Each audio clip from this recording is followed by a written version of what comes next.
아버지는 가문의 대를 잇기 위해 어느 날 밤 여우 한 마리를 묶어 두었습니다. 그런데 누가 알았겠습니까? 하룻밤이 지나자 그 여우는 아름다운 여인으로 변해 있었습니다. 아버지는 겁에 질려 무릎을 꿇고 용서를 빌었지만 그 여인은 전혀 화를 내지 않았습니다. 오히려 매일 밤 자신과 함께 지내야 한다고 요구했습니다. 그렇게 매일 밤 함께 지내던 끝에 여우 어머니는 10달 동안 저를 품고 저를 낳았습니다. 몇 년 후 산에서 나무를 하던 어느 날이었습니다. 거대한 비단뱀이 어린 여우 한 마리를 꽁꽁 휘감고 있는 모습을 보았습니다. 저는 망설임 없이 손에 들고 있던 칼을 던졌고 칼은 정확히 뱀의 머리를 맞췄습니다. 뱀은 잠시 몸부림치다가 결국 죽었습니다. 어린 여우는 가까스로 목숨을 건졌지만 심하게 다쳐 있었습니다. 저는 급히 그 녀석을 집으로 데려와 약초로 상처를 치료해 주었습니다. 며칠이 지나자 작은 여우는 다시 뛰어다닐 수 있게 되었습니다. 그 후로 녀석은 제 집에 머물며 떠나려 하지 않았습니다. 하지만 저는 부모 없는 고아였고 제 한 몸 먹여 살리기도 힘들었습니다. 몇 번이나 숲으로 돌려보내려 했지만 밤이 되면 녀석은 입에 산열매나 산토끼, 꿩을 물고 다시 제 집 앞에 나타났습니다. 그제야 저는 깨달았습니다. 작은 여우는 스스로 살아갈 수 있으니 저에게 부담을 주지 않겠다는 뜻을 전하고 있었던 것입니다. 저는 안심하고 녀석과 함께 살기 시작했습니다. 그렇게 작은 여우는 제가 18살이 될 때까지 제 곁을 지켰습니다. 그러던 어느 날 작은 여우가 갑자기 사라졌습니다. 밤이 깊어져도 돌아오지 않았고 저는 직접 찾아 나서려 했습니다. 그때 한 노파가 지팡이를 짚고 제 집 앞에 나타났습니다. 그녀는 인자한 얼굴로 말했습니다. 젊은이, 내 손녀를 찾고 있네. 혹시 본 적 있나? 저는 순간 가슴이 철렁 내려앉았습니다.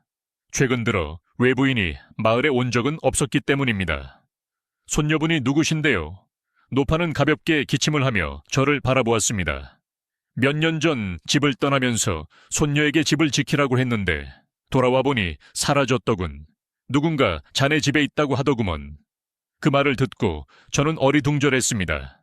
제 집에는 저 혼자뿐이었기 때문입니다. 아마 착각하신 것 같습니다. 그러나 노파의 시선은 계속 부엌을 향하고 있었습니다. 뒤돌아보니 작은 여우가 그곳에 웅크리고 앉아 있었고 노파를 보며 꼬리를 흔들고 있었습니다. 마치 웃고 있는 것처럼 보였습니다. 노파는 작은 여우를 본 뒤 아무 말 없이 돌아서서 떠났습니다. 그날 밤 작은 여우는 평소처럼 제 배 위에서 잠들었습니다. 하지만 다음 날 아침 눈을 떠보니 작은 여우는 또다시 사라져 있었습니다. 방 안탁자 위에는 붉은 베네쩌고리와 비슷한 천 조각이 놓여 있었고 그 안에는 털 한 줌과 붉은 종이 한 장이 감겨 있었습니다. 그것이 무엇인지 몰랐던 저는 마을 이장님께 가져가 보았습니다. 이장님은 그것을 보자 크게 웃으며 말씀하셨습니다.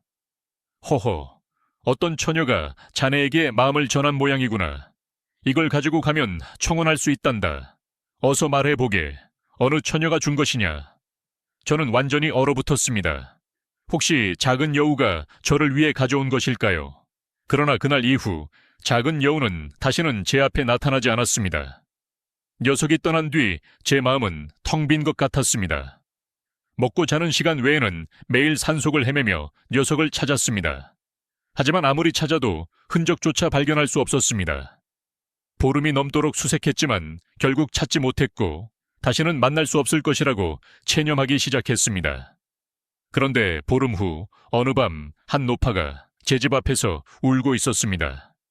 무슨 일이냐고 묻자 그녀는 쉰 목소리로 말했습니다. 내 손자를 찾고 있네. 내 손자가 사라졌어. 자네가 봤지 않았나? 순간 등골이 오싹해졌습니다. 지난번에는 손녀를 찾는다고 하더니 이번에는 손자라니. 왜 모두 제 집으로 찾아오는 것일까요?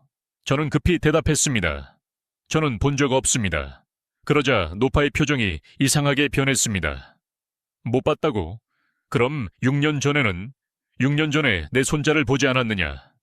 마치 신문하듯 묻는 그녀의 말에 저는 머릿속을 아무리 뒤져도 떠오르는 것이 없었습니다. 정말로 모릅니다. 분명 착각하신 겁니다. 그 말을 들은 노파는 더 이상 말하지 않았지만 얼굴에는 기묘한 미소가 떠올랐습니다. 그 미소가